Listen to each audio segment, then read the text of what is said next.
The knife never comes from the front. If it did, you would catch the hand. You would block the strike. You would fight back. The front is where enemies stand. The front is where war happens. But you were not at war. You were at dinner. You were laughing. You were sharing your dreams, your fears, and your weaknesses with someone you called a friend, someone you called a partner. And that is why you are bleeding. The betrayal that destroys you never comes from a stranger. A stranger cannot hurt you because a stranger has no access to your back. The betrayal always comes from the person you handed the key to. And looking back, you feel stupid. You feel blind. You replay the memories, and suddenly the red flags you painted white begin to bleed through. You see the glances. You hear the pauses. You realize that the signs were there all along, screaming at you in a language you refuse to learn. You want to believe that humans are good.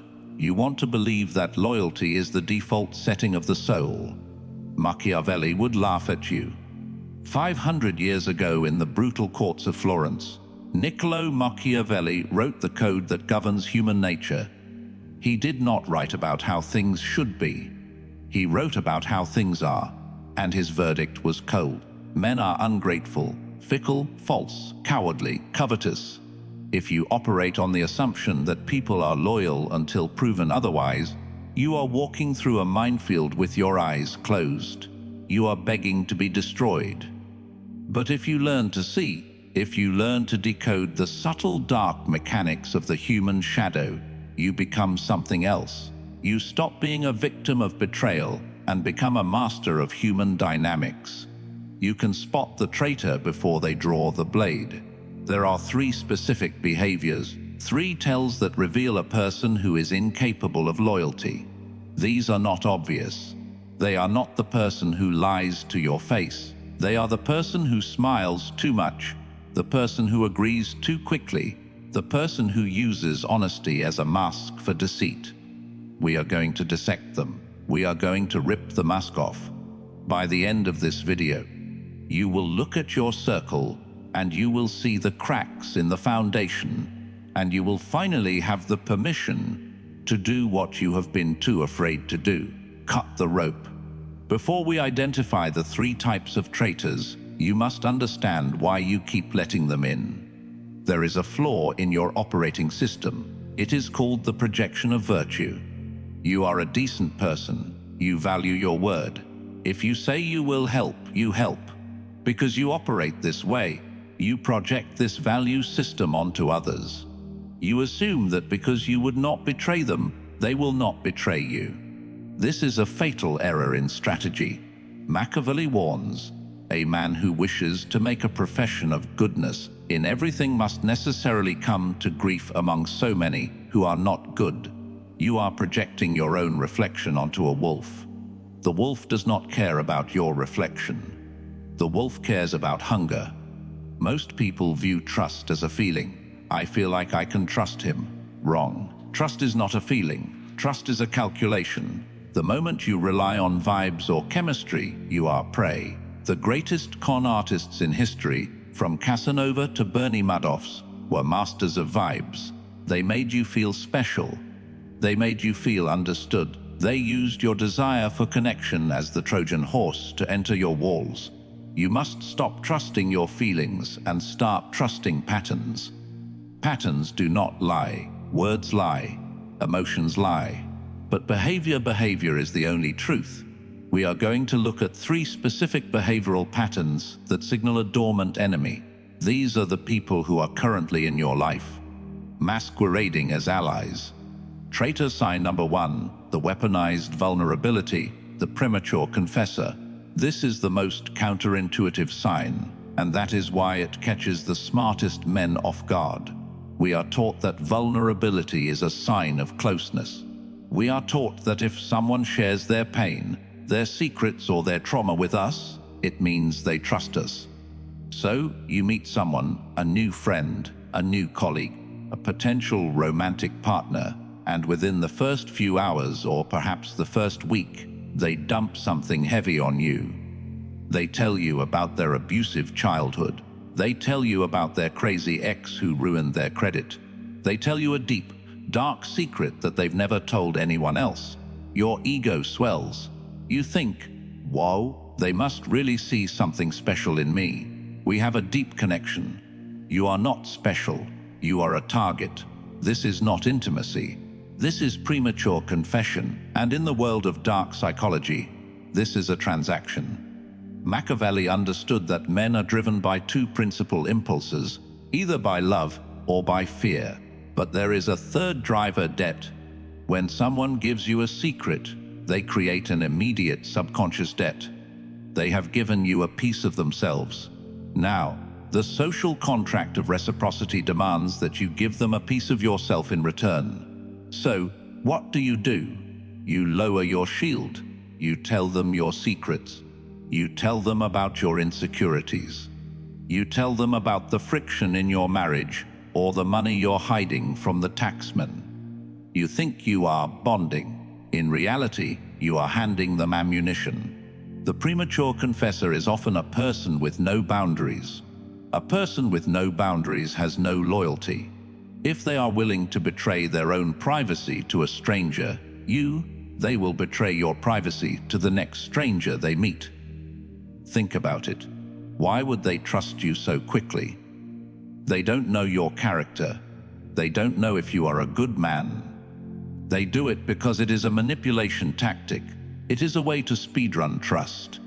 They want to bypass the necessary time it takes to build real loyalty by hacking your empathy. They are looking for a savior, or they are looking for a leverage point. Real trust is slow. Real trust is earned. The Romans knew this. The Spartans knew this.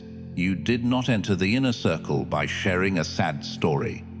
You entered by bleeding on the same battlefield for 10 years. Beware the person who tries to fast forward the relationship.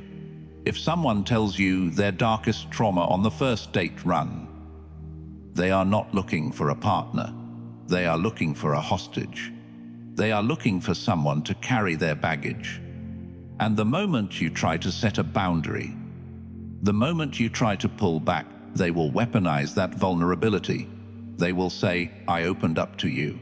I trusted you. How could you be so cold? Now you are trapped. You stay because you feel guilty. And that guilt is the cage they built for you within the first hour of meeting you. Machiavelli would advise you to accept the information but give nothing in return. Listen, observe, but keep your own cards face down. A secret shared too soon is not a gift. It is a hook. Do not bite. Traitor sign number 2, the Switzerland syndrome, the pathological neutral. I don't want to get involved. I'm just going to stay out of it. I see both sides. These sentences sound mature. They sound reasonable. They sound like the words of a peacemaker. They are the words of a traitor. In The Prince, Machiavelli writes a chapter titled that neutrality is often fatal. He argues that when two powers are fighting, the one who remains neutral is hated by the loser and despised by the winner.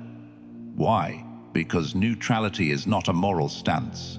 Neutrality is a safety calculation. When a person stays neutral in the face of disrespect towards you, they are not being objective. They are hedging their bets. Let's say you are in a conflict. Someone has wronged you. Someone has stolen from you, lied about you, or disrespected you publicly. Your friend watches this happen. They know you are right. They know the other person is a snake. But when you ask for their support, they shrug. I'm friends with both of you. I don't want to choose sides. Understand this clearly. Silence is a choice. By refusing to condemn the disrespect, they are validating the disrespect. The pathological neutral values their access to people more than they value their principles. They want to be popular. They want to be liked by everyone.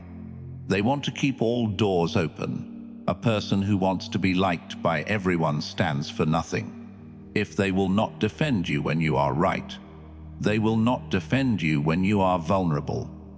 This type of person is dangerous because they are invisible enemies. They don't attack you. They just step aside and let the bus hit you. And then they show up at the hospital with flowers saying, "I'm so sorry this happened to you."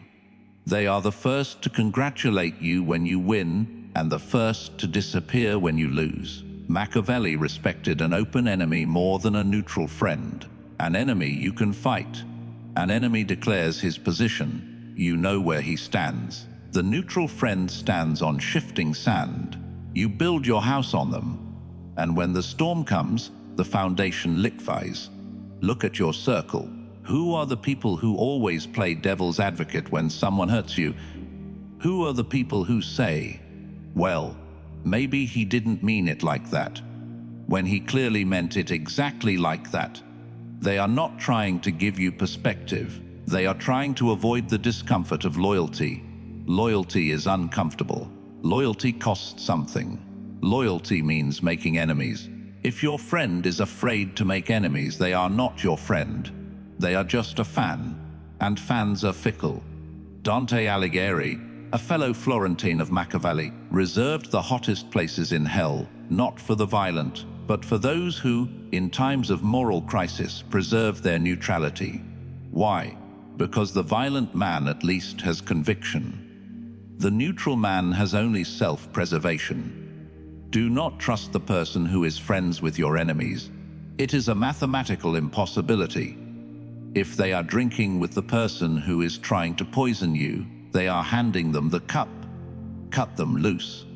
Let them be neutral in the void. You need allies who are willing to bleed, not spectators who are eating popcorn while you fight for your life. Traitor sign number 3, the grandstander of virtue, the moral performer. I hate drama. I am an empath. I never lie. I'm just a nice guy. That's my problem. The loudest announcements in a room are usually the biggest lies. In psychology, this is called reaction formation. It is a defense mechanism where a person obsessively portrays the opposite of what they actually are because they are terrified of their own nature. The person who constantly tells you how much they hate drama is always the source of the drama. The person who constantly tells you how honest they are is usually getting ready to deceive you. Machiavelli wrote extensively about the appearance of virtue. He advised princes that it is not necessary to have all the virtues, but it is necessary to appear to have them. Everyone sees what you appear to be. Few experience who you really are. But here is the twist. The modern manipulator has read the playbook. They know that to hide their dark triad traits, narcissism, Machiavellianism, psychopathy, they must wear the mask of a saint. They don't just act good, they perform goodness. They share social justice posts 20 times a day. They talk loudly about their charity work. They judge others for their moral failings. They position themselves as the mom or dad of the group, the protector, the conscience. This is camouflage. A truly good person does not need to advertise their goodness. Goodness is quiet. Integrity is silent. It is demonstrated in action, not in press releases. When someone is broadcasting their morality, they are selling you something. And if they are selling, you should check your wallet. This type of person is the most dangerous of the three because they weaponize morality against you. If you catch them in a lie, they will flip the script. How can you accuse me after everything I've done for you? I'm the only one who cares about you. They use their virtue as a shield. You cannot attack them because they are so nice. You cannot question them because they are so spiritual. But pay attention to the disconnect. Watch the person who is so nice to you but rude to the waiter. Watch the person who preaches loyalty but gossips about their other best friend the moment they leave the room. Watch the person who claims to be humble but dominates every conversation with their own achievements. The mask always slips. Machiavelli warns that the wolf does not knock on the door and say, "I am here to eat you." The wolf puts on the skin of the sheep. He bleats, he grazes, he waits until the shepherd is asleep. The moral performer is the sheepskin. You must develop the eyes of a predator to spot another predator. When you see someone trying too hard to convince you of their character, Ask yourself, what are they trying to distract me from? Usually, it is a void, a lack of empathy, a deep cold narcissism that views you as an object to be used.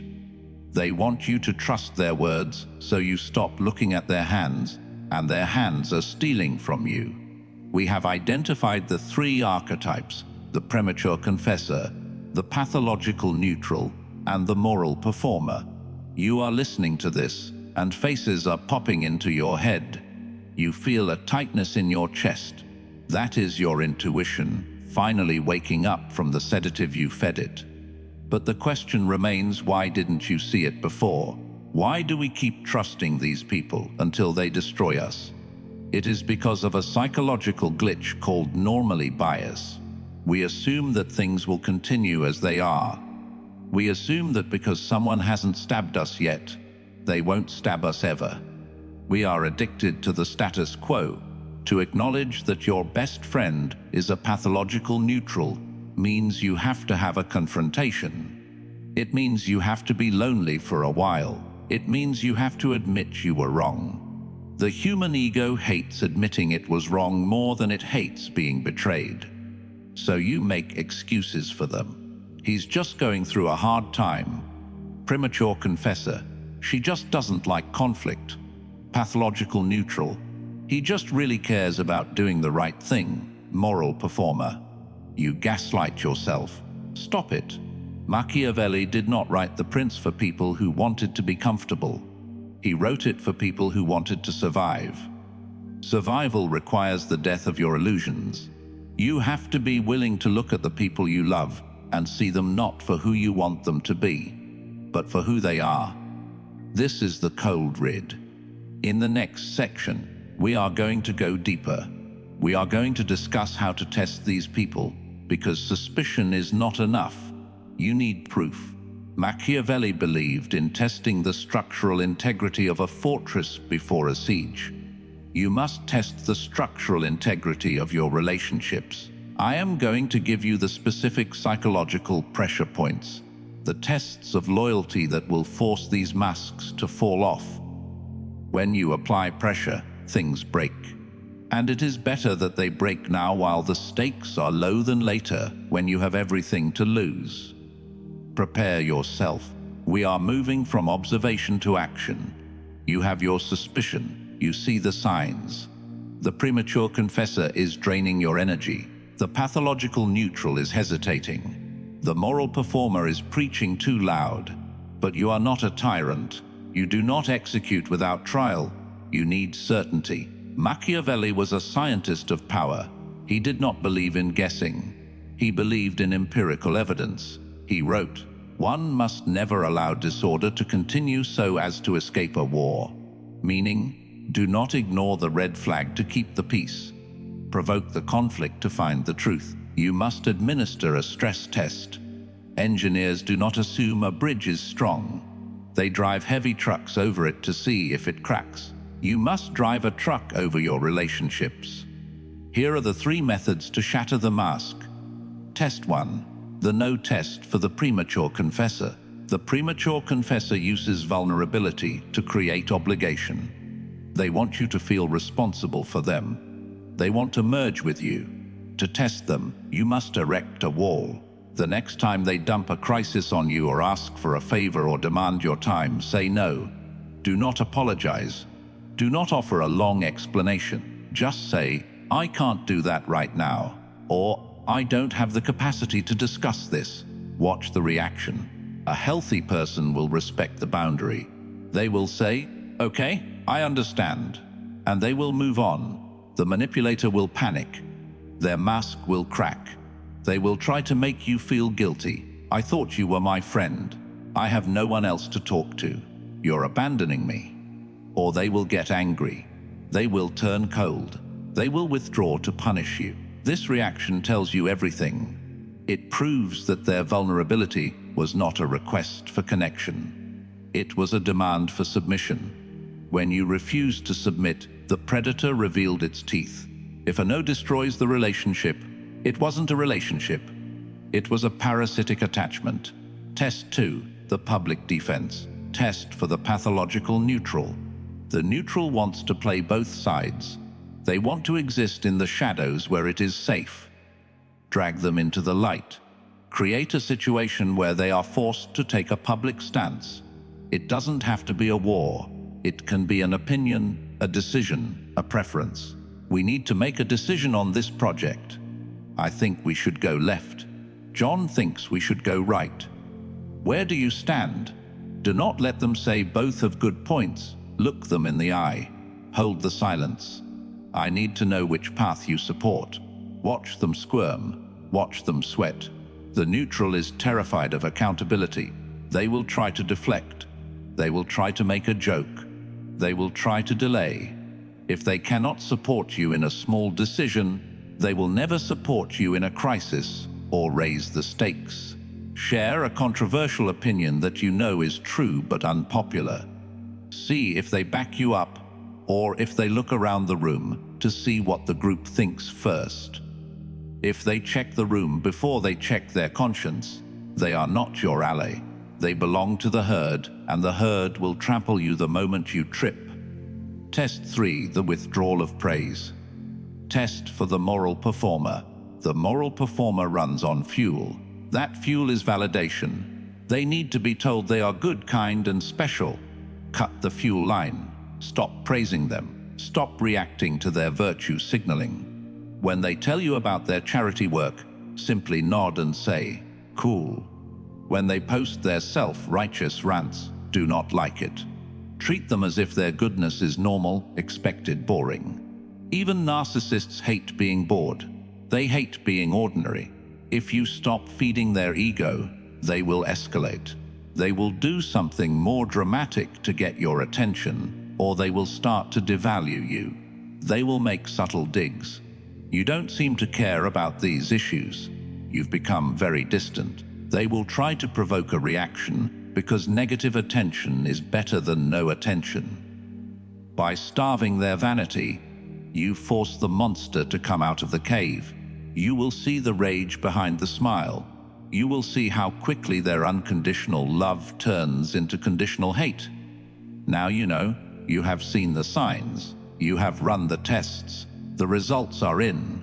You are surrounded by people who cannot be trusted. This realization brings a heavy feeling.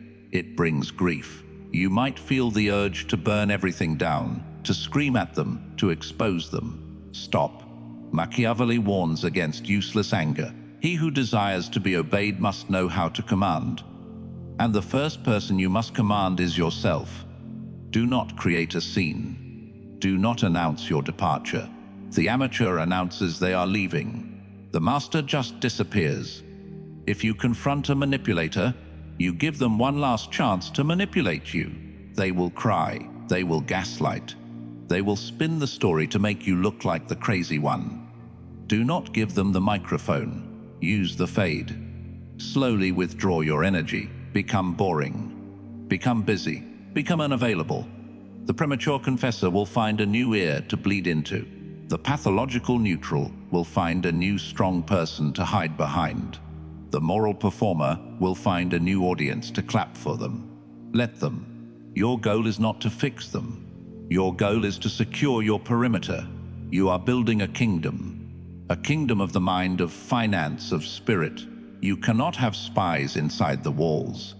You cannot have saboteurs at the dinner table. This is the cold truth of adulthood. Your circle should decrease in size but increase in value. A table of 12 where 6 are hiding knives is not a feast. It is an ambush. A table of 2 where loyalty is absolute is an empire.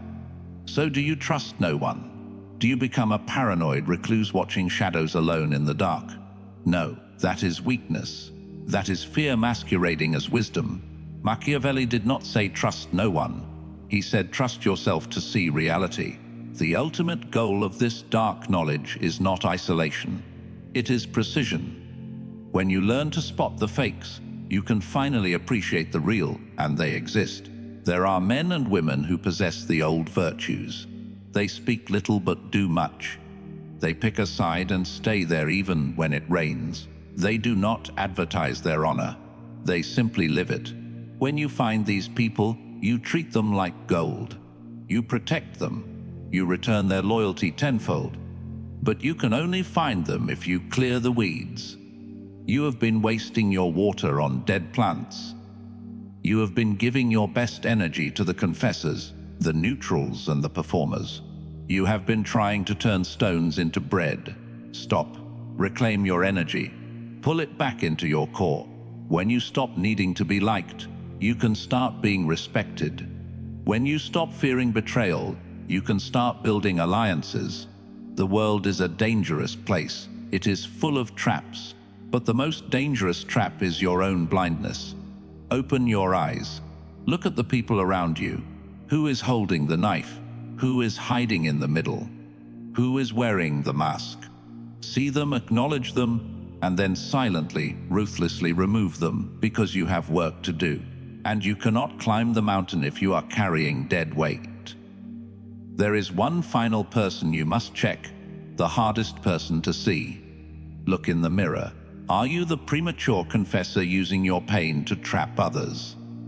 Are you the neutral too cowardly to stand for your friends? Are you the performer acting good instead of being real? Machiavelli wrote, "It is double pleasure to deceive the deceiver. Do not deceive yourself. The sword of truth cuts both ways. If you want loyalty, you must be loyal. If you want strength, you must be strong. If you want a circle of kings, you must stop acting like a courtier. Clean your own house first, then seal the gates. The world does not reward the knave, it eats them. The world does not reward the paranoid, it ignores them. The world rewards the perceptive. Be the one who sees, be the one who knows, be the one who cannot be taken by surprise. That is the ultimate power. Not controlling others, but seeing them so clearly that they can never control you. Walk in silence, watch the hands, and trust only what is proven. If this opened your eyes, understand this is only what I can show publicly. There are videos I cannot upload for everyone. There are aspects of dark psychology that I simply cannot discuss publicly on YouTube without being censored or demonetized. The algorithm suppresses the most powerful information. Those exist behind the join button. If you're still here, you're not like the others. Subscribe if you haven't. But if you want what's hidden, click the join button and step into the architect level. You will unlock exclusive, uncensored videos that dive into the deepest parts of the human psyche. Most won't. That's the point.